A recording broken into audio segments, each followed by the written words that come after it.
Group পর্বের শেষ ম্যাচে স্কটল্যান্ডকে ৩-০ গোলে হারিয়ে দারুণ আত্মবিশ্বাস নিয়ে নকআউট পর্বে পা রেখেছে ব্রাজিল। বৃহস্পতিবার ভোরে যুক্তরাষ্ট্রের মায়ামিতে অনুষ্ঠিত ম্যাচে শুরু থেকেই আধিপত্য দেখিয়েছে ৫ বারের চ্যাম্পিয়নরা। জয় তো বটেই, দলের সামগ্রিক পারফরম্যান্সও সন্তুষ্ট করেছে কোচ কার্লো আনচেত্তিকে। ম্যাচ শেষে ব্রাজিলিয়ান সংবাদ মাধ্যম টিভি গ্লোবোকে দেওয়া প্রতিক্রিয়ায় তিনি বলেন, দলের লক্ষ্য ছিল আগের ম্যাচের ইতিবাচক দিকগুলো ধরে রেখে আরও সংগঠিত ফুটবল খেলা। তার মতে স্কটল্যান্ডের বিপক্ষে ব্রাজিল শুধু ফলই পায়নি, মাঠ জুড়ে ছিল ছন্দ, নিয়ন্ত্রণ ও পরিকল্পনা সফল বাস্তবায়ন। সেলেসাও বাস আরও বলেন, হাইতির বিপক্ষের ম্যাচের তুলনায় এবার দল আরও পরিণত ও গোছানো ফুটবল খেলেছে।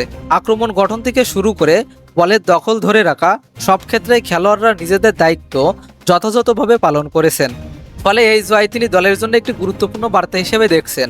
তবে ম্যাচের সবচেয়ে আলোচিত ঘটনা ছিল নেইমারের প্রত্যাবর্তন। দীর্ঘ ৯৮১ দিন পর আবারও ব্রাজিলের জার্সি গায়ে মাঠে নামেন এই ব্রাজিলিয়ান সুপারস্টার। দীর্ঘ চোট ও পুনর্বাসন প্রক্রিয়া পেরিয়ে জাতীয় দলে ফিরে আসা নেইমারকে নিয়ে স্বাভাবিকই উচ্ছ্বাসিত ছিল ব্রাজিল শিবির। এই ব্রাজিলিয়ান কোচ মনে করেন, নেইমারের উপস্থিতি শুধু একজন খেলোয়াড়ের প্রত্যাবর্তন নয়, বরং পুরো দলের জন্য বাড়তি শক্তির উৎস।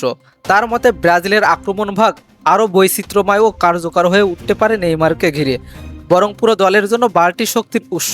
তার মতে ব্রাজিলের আক্রমণ ভাগ আরও বৈচিত্র্যময় ও কার্যকর হয়ে উঠতে পারে নেইমারকে ঘিরে। এই সেলেসাও বাস আরও বিশ্বাস করেন, প্রতিযোগিতার বাকি অংশে অভিজ্ঞ ও ফরওয়ার্ড দলের জন্য গুরুত্বপূর্ণ ভূমিকা রাখতে পারবেন নেইমার জুনিয়র। নেইমারের পাশাপাশি পুরো দলের মানসিকতাও নিয়েও সন্তুষ্ট কার্লো আনচেত্তি। তিনি বিশেষভাবে উল্লেখ করেন, খেলোয়াড়দের দলগত সমন্বয় ছিল ম্যাচের সবচেয়ে ইতিবাচক দিক। ব্রাজিল আক্রমণে ওঠার সময় একাধিক খেলোয়াড় অংশ নিয়েছেন এবং রক্ষণ থেকে আক্রমণে রূপান্তর ছিল বেশ দ্রুত ও কার্যকর।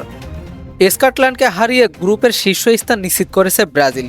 গ্রুপ চ্যাম্পিয়ন হওয়ার নকআউট পর্বের তুলনামূলক সুবিধাজনক অবস্থানে থেকে অভিযান শুরু করবে ব্রাজিল।